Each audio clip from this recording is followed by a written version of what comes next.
আলিপুর কেন্দ্রীয় সংশোধনাগারের পর এবার প্রেসিডেন্সি জেলও সরছে বারুইপুরে। ইতি পড়তে চলেছে 160 বছরের ঐতিহ্যে। রাজ্যের কারা দপ্তর সূত্রে খবর, প্রায় 80% কাজই সম্পূর্ণ হয়ে গিয়েছে। 200 কোটি টাকা খরচ করে তৈরি নতুন সংশোধনাগারে থাকছে অত্যাধুনিক ব্যবস্থা। বারুইপুরে প্রেসিডেন্সি সংশোধনাগারে আলাদা করে তৈরি হচ্ছে হাই সিকিউরিটি রিজিয়ন। সূত্রের খবর, এই রিজিয়নে সেলগুলিতে রাখা হবে দাগি আসামিদের।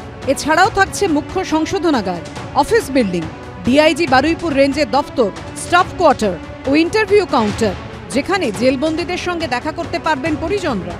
রাজ্যের প্রাক্তন শিক্ষামন্ত্রী পার্থ চট্টোপাধ্যায়, প্রাক্তন খাদ্যমন্ত্রী জ্যোতিপ্রিয় মল্লিক থেকে শুরু করে তৃণমূল বিধায়ক, প্রাথমিক শিক্ষা পর্ষদের প্রাক্তন সভাপতি মানিক ভট্টাচার্য, কুন্তল ঘোষ, শান্তনু বন্দ্যোপাধ্যায়, অয়নশীল, কালীঘাটের কাকুসহ নিয়োগ দুর্নীতিতে গ্রেফতার হওয়া একাধিক হেভিওয়েটই এই মুহূর্তে প্রেসিডেন্সি সংশোধনাগারে রয়েছেন। এই জেলে বর্তমানে 2000-এর কাছাকাছি বন্দী রয়েছেন। কারা দপ্তর সূত্রে খবর, 2024-25 অর্থবর্ষেই সম্পূর্ণভাবে বারুইপুরে স্থানান্তরিত হয়ে যাবে প্রেসিডেন্সি সংশোধনাগার। রুমা পাল, এবিপি আনন্দ।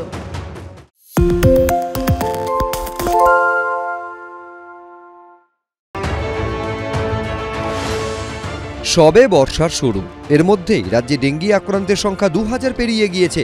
এবছরের শুরু থেকে জুন মাসের 30 তারিখ পর্যন্ত রাজ্যে ডেঙ্গি আক্রান্তের সংখ্যা ছিল 1450। আক্রান্তের সংখ্যা নিরিখে শীর্ষে রয়েছে উত্তর 24 পরগনা, আর সবচেয়ে কম আক্রান্ত দক্ষিণ 24 পরগনায়। তবে চিন্তার বিষয় হলো, এবার ডেঙ্গি আক্রান্তদের মধ্যে দেখা যাচ্ছে বেশ কিছু নতুন উপসর্গ, যা উদ্বেগ বাড়িয়েছে চিকিৎসকদেরও। সাধারণত ডেঙ্গির ক্ষেত্রে ধুম, জ্বর, মাথা ও গায়ে প্রচণ্ড ব্যথা, শরীরে জলের পরিমাণ কমে যাওয়ার মতো উপসর্গ দেখা দেয়। কিন্তু এবার অনেক ডেঙ্গি আক্রান্তের মধ্যে পেটে ব্যথা, ডায়রিয়ার মতো উপসর্গও দেখা যাচ্ছে। টিপিক্যাল প্রেজেন্টেশন আমরা সবাই জানি যে জ্বর থাকবে, গা হাত পায়ে ব্যথা থাকবে, চোখের পেছনে ব্যথা থাকবে এবং র্যাশ আসতে পারে। কিন্তু এর সঙ্গে আমাদের এই এটিপিক্যাল প্রেজেন্টেশনগুলো কিন্তু মাথায় রাখতে হবে, তা নাহলে ডায়াগনোসিস করতে দেরি হয়ে যাবে এবং পরবর্তীকালে এই পেশেন্টে কিন্তু কমপ্লিকেশনস হতে পারে।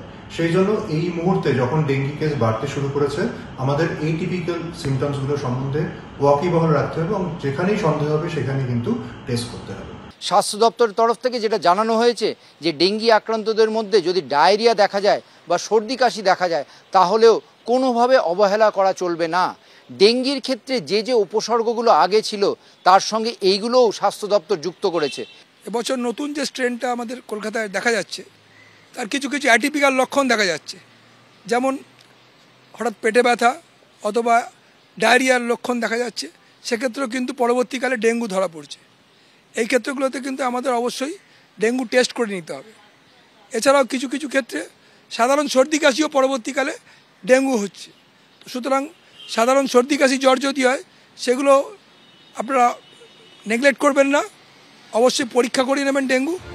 স্বাস্থ্য দপ্তরের তরফে পরামর্শ দেওয়া হয়েছে, হালকা উপসর্গ দেখা গেলেও ডেঙ্গির পরীক্ষা করাতে হবে। ইতিমধ্যে সমস্ত হাসপাতালের কাছে স্বাস্থ্য ভবনের তরফে নির্দেশিকা গেছে। ঝিলম করঞ্জাই, এবিপি আনন্দ।